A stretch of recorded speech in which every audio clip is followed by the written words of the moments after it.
ಚಿಹ್ನೆ ತಾವರೆ. ತಾವರೆಗೆ ನಿಮ್ಮೆಲ್ಲರ ಒಂದೊಂದು ಮತವನ್ನ ನೀಡಿ ಪ್ರಚಂಡ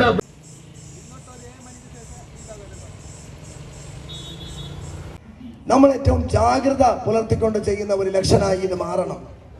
കേരളത്തിൽ ഒരിക്കലും BJPക്ക് ജനാധിപത്യ രീതിയിൽ ജയിക്കാൻ കഴിയില്ല എന്ന് കണ്ട ഘട്ടത്തിലാണ് വർഗീയതയ്ക്ക് ശ്രമിച്ചു, ക്രൈസ്തവ മുസ്ലിം സമുദായത്തെ ഏറ്റുമുട്ടിക്കാൻ ശ്രമിച്ചു.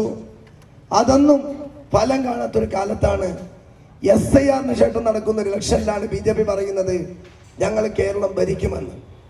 പക്ഷെ ഞാൻ BJPക്കാരോട് ഈ തെരഞ്ഞെടുപ്പ് ഗോതയിൽ ആവർത്തിച്ചു പറഞ്ഞൊരു കാര്യമുണ്ട്.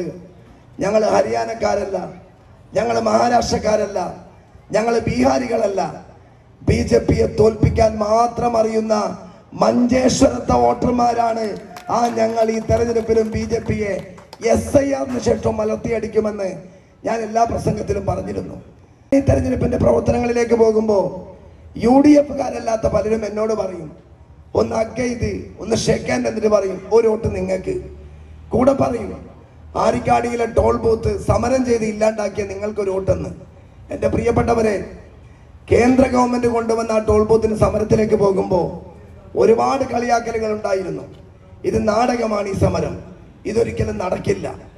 ചില ആളുകൾ പറഞ്ഞു BJPക്ക് MLA ഉള്ള സുറത്കലിൽ 8 വർഷമായി ടോളിനെതിരെ സമരം ചെയ്തിട്ട് ഒരു ചുക്കും ചെയ്യാൻ കഴിഞ്ഞിട്ടില്ല. ഞാൻ എൻ്റെ ആദ്യത്തെ ദിവസം മുതൽ പറഞ്ഞു ഈ ടോൾ പൂട്ടിക്കും എന്ന് പറഞ്ഞു.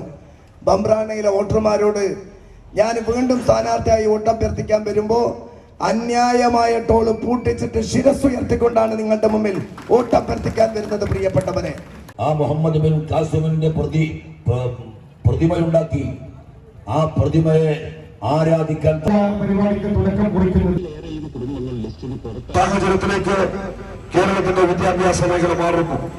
കേരളത്തിന്റെ ആരോഗ്യ മേഖല വലിയ മുന്നേറ്റമാണ് കേരളത്തിനകത്തുണ്ടായിട്ടുള്ളത്. ലോകോത്തര നിലവാരമുള്ള ആശുപത്രികളും ചികിത്സാ സൗകര്യങ്ങളുമാണ് കേരളത്തിനകത്ത് ഉണ്ടായിട്ടുള്ളത്. 2006, 2026 ആവർത്തിക്കുന്ന ഒരു തെരഞ്ഞെടുപ്പുമായി ഈ തെരഞ്ഞെടുപ്പ് നമ്മൾ കാണേണ്ടതില്ല എന്നാണ് പറയാനുള്ളത്. ഞങ്ങൾ പോയാടെയല്ല, രാഷ്ട്രീയ ഭേദമന്യാണ് നമ്മൾ സ്വീകരിക്കുന്നത്. അല്ല, അത് ഞങ്ങൾക്ക് നല്ല ധാരണയുണ്ട്. ഇവർ എല്ലാ കാലത്തും അങ്ങനെയാണ്. തെരഞ്ഞെടുപ്പ് സമയത്ത് ഒരുപാട് കാര്യങ്ങൾ പറയും.